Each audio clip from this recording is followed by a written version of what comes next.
Julian Brown has pushed his plastiline to new levels, and the man that had the symbiotic meteorite has stumbled across something strange, along with China opening up the world's tallest bridge. In today's video, we're going to be reacting to the latest strange and more bizarre clips that I could find on TikTok.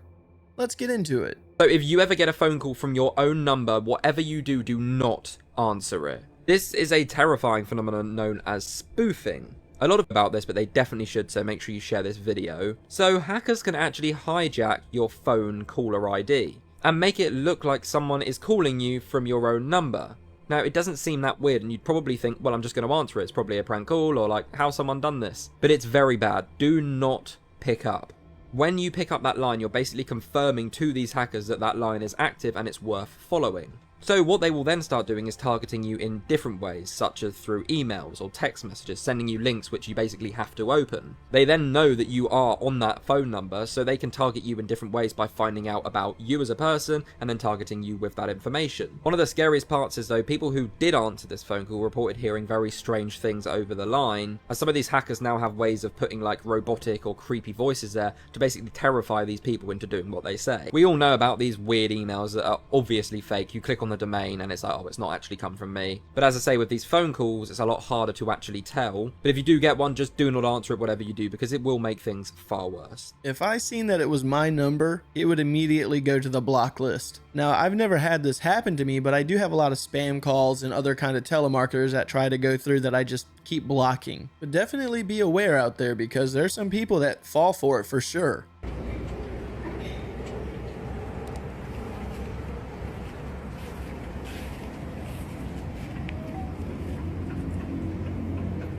Boy.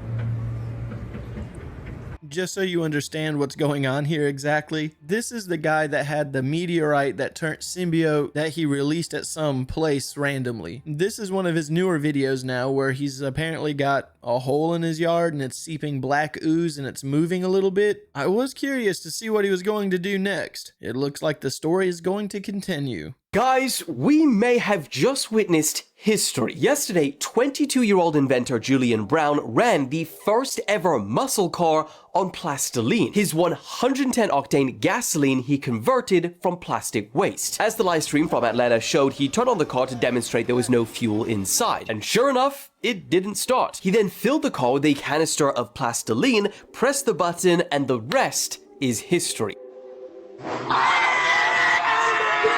Now, to be clear, Julian Brown didn't invent pyrolysis. Converting plastic to fuel is a well-established process that's been around for decades. But he did invent the world's first solar continuous microwave pyrolysis reactor, which fundamentally changes how expensive and renewable this process is. And he did all of this without the backing of large corporations, and he was able to build this in his own backyard with a box of scraps! Now, he says his reason for doing all of this is to send a message to the world that people are no longer going to wait for big corporations or big government to do what needs to be done. Because this is our world, this is our Earth, and we care and we protect it. In fact, in May, he even got his plastic diesel scientifically tested and it passed with flying colors. The lab even went as far to say that Julian's diesel had better emissions than regular diesel. I thought it was surprisingly well distilled. I thought it was surprisingly clean as well for plastic. And it blew my mind that plastic could be redistilled into diesel. He says his end goal is to get this in the world and where it needs to be. Let's get it in the world. Let's get it implemented how it needs to be, because that's the whole point of why I started this. And so that's the strive and the move, without a doubt, to get this where it needs to be. I actually would like to have my own pyrolysis reactor. That actually makes a lot of sense if you want to dispose of your plastic and gain something resourceful out of it. If you can get it fine enough to run like lawnmowers, weed eaters, yard equipment, tractors, that to me would be awesome. Being able to run your vehicles on top of it, even better. Now, from my understanding, those reactors are pretty dangerous. They're highly explosive. So there's a lot of perfection that still needs to be done in that to make it consumer worthy. But once done, I think that that would be an amazing device to have. One thing though that I could see happening, because this really could impact the fuel industry in a negative way for the elites, if you will, they would probably have companies create material that was not able to be broken down in this reactor. I bet something like that would happen. Let me know what you guys think about all this. Overall, I think it's pretty cool. Hey, if you haven't done so already and you're enjoying the show, give it a like. And if you're new to the channel, subscribe. I upload a video like this every Monday through Friday at 9 a.m. And for everyone that's watching and or subscribed, thank you so much for supporting the channel. So Lucille Ball, I Love Lucy. Yes. Yep. Okay, so she's working on the Warner Brothers lot. Warner Brothers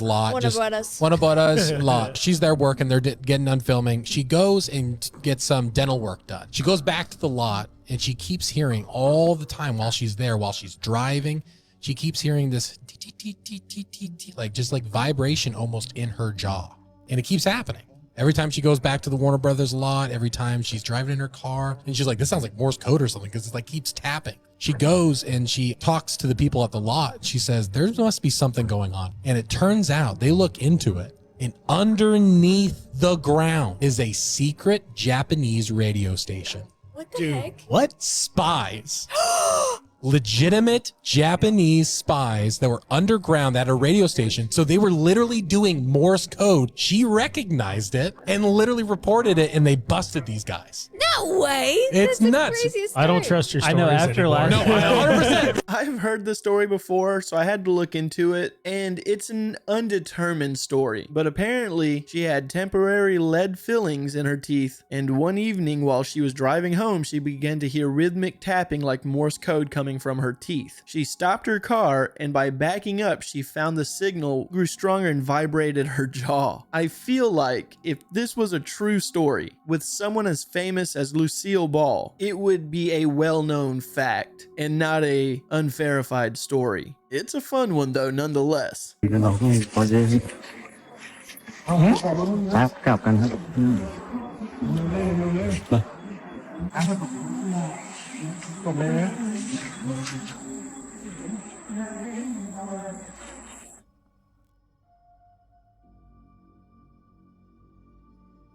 So they're saying that that's a Titan boa's head, if I'm not mistaken.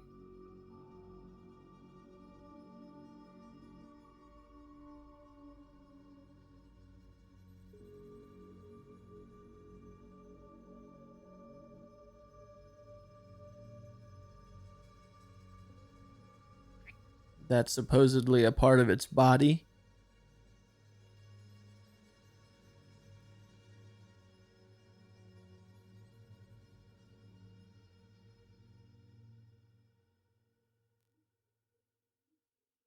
I'm gonna go ahead and say that that's just a rock. Let me know your thoughts in the comments. It looks like the tallest bridge in the entire world is officially open for business. The bridge is called the Huajiang Grand Canyon Bridge, and it's located in China's Guizhou province, and it officially opened for traffic on September 28th of 2025, claiming the title of the world's tallest bridge and surpassing China's previous record holder, the Beipanjiang Bridge. Now, this thing spans 4,600 feet across a massive canyon over the Beipan River and is apparently 2,050 feet above the river valley below, which is equivalent to the height of nearly 200 stories, just for a frame of reference. Construction for this thing kicked off in 2021 and wrapped up in about 4 years, surprisingly, which is a remarkably swift timeline for such an ambitious project. Now, one of the reasons they built this bridge was the fact that it's going to take a winding road 2-hour detour drive through the canyon and turn that into a 2-minute crossing. So essentially, it's going to cut down travel time for some folks from 2 hours to just a few minutes, which is going to drastically improve connectivity for locals and also boost local and regional tourism. Now, not only is this thing a bridge that's going to cut down on transportation time between point A to point B, but it's also a place for thrill seekers that want to go to a coffee shop that happens to be perched at 2,600 feet up above the river inside of one of its piers, which is going to offer visitors a pretty massive panoramic view of the countryside. They've even got a high-speed glass elevator that will bring you up there in a matter of minutes from the base. In addition to that, if there's anybody out there that's thrill seekers, there is a transparent glass skywalk that juts out at 1,900 feet that lets you look straight down into the abyss of the canyon, while bungee jumping platforms there are going to also allow people to bungee jump from this bridge. Now, while this thing's not technically a theme park, it's definitely attracted a lot of crowds of people that may just want to snap a picture, or if they want to go up there and vlog their experience. I cannot stand driving over very large bridges. It makes me feel uncomfortable. I mean, don't get me wrong, if I have to, I have to. If it's gonna save me 2 hours, I'll definitely do it. But just know, my butt cheeks are going to be the clinchiest of clinched that they could possibly be. And if it's a windy day, you might as well say I'm a part of the vehicle at that point. And for it to be completed in 4 years, that's impressive and kind of scary. A new breakthrough to strengthen bones could literally reverse osteoporosis. Researchers may have discovered a permanent cure for osteoporosis, which is an extremely common disease affecting at least a third of people over the course of their lifespan.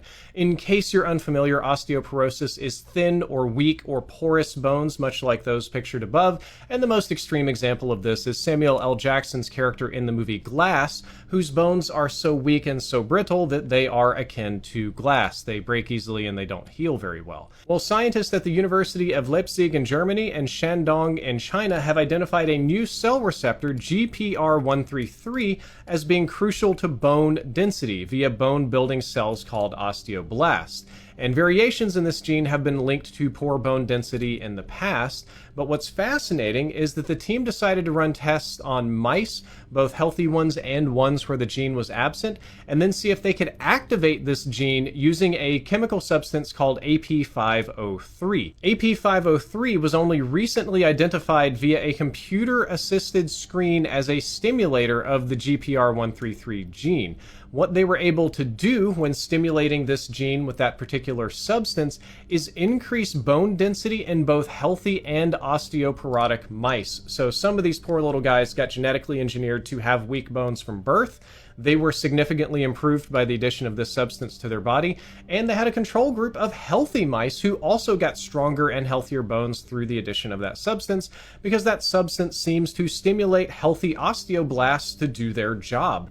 And while this is a mouse model and not a human study, and this is at least several years out, the scientists are fairly confident that the results will be analogous in a human body, and this is extremely important because osteoporosis is an extremely common disease, especially in the elderly, especially for postmenopausal women, and sometimes for people with vitamin and nutrient deficiencies.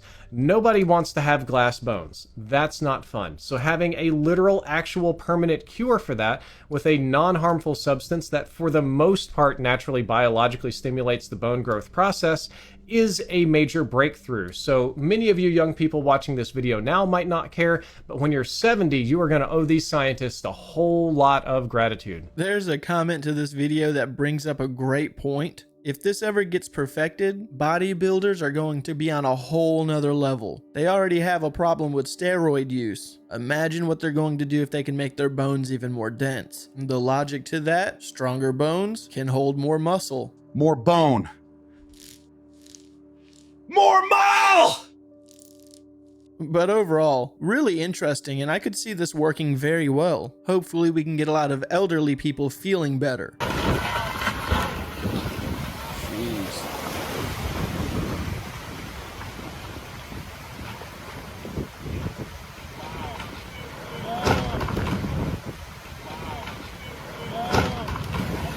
That's crazy to me.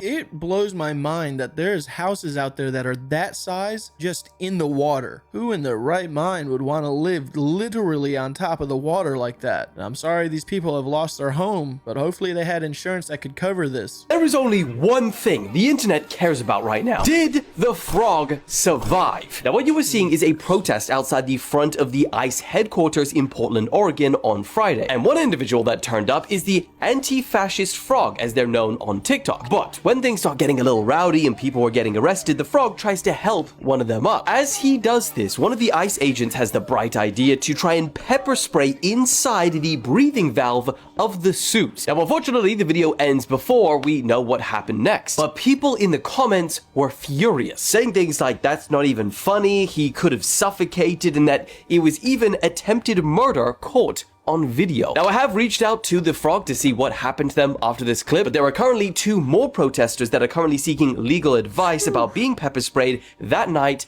as well. But what do you guys think? Was this too far or not? Man, they basically went straight for the jugular on that one. I mean, in the heat of the moment for that protest, which was a riot, they're not going to take the time to pin the guy down and take him out of his suit. They just went in and basically said that he'll take himself out of the suit. But man, I bet that was harsh in there. And that pepper spray that they're using is no joke. It is literally blasting out. The people that got blasted in the face, I know that they felt that. Grab your friends, grab a date, grab your tinfoil hats, because an alien spaceship is going to be in our skies come end of November, beginning December. Yes, it's the infamous 3i Atlas, and it just seems like the closer it gets, the more unexplainable it becomes. You know, the interstellar object making its way towards us that professors and media outlets are all insisting might be alien technology. Well, a literal YouTuber has taken probably the clearest photo of the object yet, somehow better than anything NASA has shown us so far. And let me tell you, this thing does not look like a comet. So sometime in the beginning of October, 3i Atlas has officially been hidden from view for us here on Earth as it passes behind the sun, only to emerge around the end of November, and be at its most visible point from Earth mid-December at its closest approach to our planet. But right before it went behind the sun, it passed by Mars, which NASA has an active satellite orbiting, the Mars Reconnaissance Orbiter, MRO. And NASA previously mentioned it's reallocating a bunch of its space telescopes and satellites to observe 3i Atlas as it passes by, of which included MRO. But just recently, they put up a notice on their site saying, due to the lapse in federal government funding, NASA is not updating this website. Conveniently, just right before the expected Mars flyby of 3i Atlas. Does this mean they're not going to be taking a photo of it anymore? Whatever this means, it's just incredibly questionable timing. And every photo NASA has released of it so far has just been a blurry, pixelated blob that anyone can dismiss as just a comet, which it might be. But somehow, amateur astronomers are taking better pics of it from here on Earth than the biggest space agency in the world. YouTuber Dobsonian Power used his backyard telescope to take this photo of 3i Atlas, which is honestly pretty wild if you ask me. I mean, the shot is fairly blurry too, but we can clearly make out a shape that is quite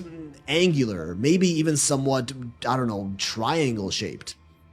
And digitally enhanced, this sure doesn't look like no comet to me. Comets are supposed to be fairly round and maybe lumpy, but this has like, I don't know, sharp edges and long protrusions coming out of it. Here it is, reconstructed with AI. And I know this is AI, it's far from accurate, but damn. And why is this still more clear than anything NASA has given us with their billion-dollar telescopes so far? Because the news coming out about this comet is just non-stop. Like, there's a new update every single day, with alleged leaks from European astronomers showing internal data that is not congruent with that of a comet, who also admitted the government is intentionally covering up the truth of 3i Atlas, albeit this was an anonymous post on a certain website that shall not be named. Another leaked NASA memo allegedly claims its acceleration is not consistent with Newtonian predictions, meaning it's speeding up and slowing down on its own, and that its surface appears to be made of a highly reflective composite material. Professor Avi Loeb also revealed the object is glowing from the front rather than from behind, as is expected from a comet, and also seems that it might be emanating its own light, which led some, including him, to suggest that it may be a nuclear-powered craft. Now, more recent news came out that 3i Atlas is massive, at least 33 billion tons, which is much, much bigger than we previously thought. And according to scientists, naturally occurring objects in interstellar space are just not supposed to be this big. Mass spectroscopy analysis reveal it's also rich in nickel and 90% poor in iron, which is more like a manufactured alloy than it is a natural rock. Its trajectory is almost impossible to have occurred naturally, within 5 degrees of our solar system's orbital plane and passing by Mars, Venus, and Jupiter along its path, going directly behind the sun from Earth at its closest approach to the sun, which Professor Loeb stated the odds of this trajectory happening at random are like 1 in 20,000. 3i Atlas will emerge back into view for us on Earth sometime mid to end November, and then be at its most visible by Earth-based telescopes during its closest approach to us here on Earth in the beginning to mid-December. You are not going to be able to see it with the naked eye, and honestly, you're probably going to need a high-powered professional telescope to look at it yourself. But hey, if it does turn out to be artificial, it'll be pretty wild knowing an alien craft is drifting right above our heads at the end of this year. That is, if it doesn't reroute its path towards Earth when it's hidden behind the sun to invade our planet.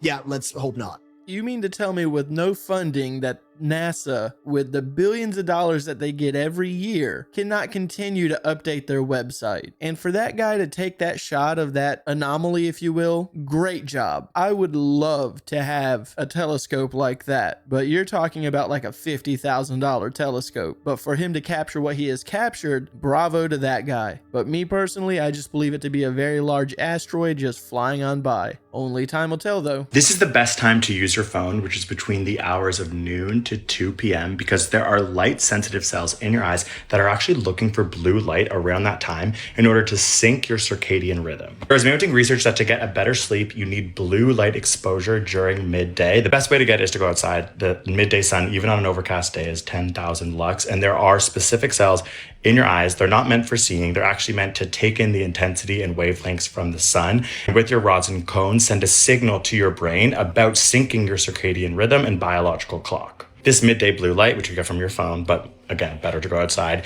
will then at night help increase the amount of melatonin that is released and help you sleep. There's tons of studies, and a recent one that came out about college students and those who were outside during the midday sun more often than others were in fact sleeping much better, much longer, and their quality of sleep was higher. Essentially, if you're going to use your phone between noon and 2 p.m., you're getting some blue light. That's going to help you at night, but again, it's better to just maybe put that phone down and go outside. Agreed. There's not really a good time to use your phone in that regard, but I just know that there's going to be some people out there that are going to say that they're getting the healthy amount of light from their phone just because they're using it at a certain time of the day. Alright guys, I'm going to go ahead and end today's video. I would like to let you know, just in case you're interested or want to support my channel further, I am uploading a new form of content really soon. It may not be anything that you are interested in. It is Dungeons and Dragons style of content, and it's also short form content, so I plan on keeping these videos around a minute long or even shorter. So if that's something that you want to take a look at, please feel free, give it a like to help push those videos further to people that are actually interested in them. I would really appreciate it. Again, the videos are not really anything special. It's just a breakdown of what a miniature is, the lore behind it, and how much they cost. So if you don't mind, be on the lookout for that. And as always, I want to thank you guys for watching these clips with me. If today's your birthday, happy birthday. And if not, have a good day anyways.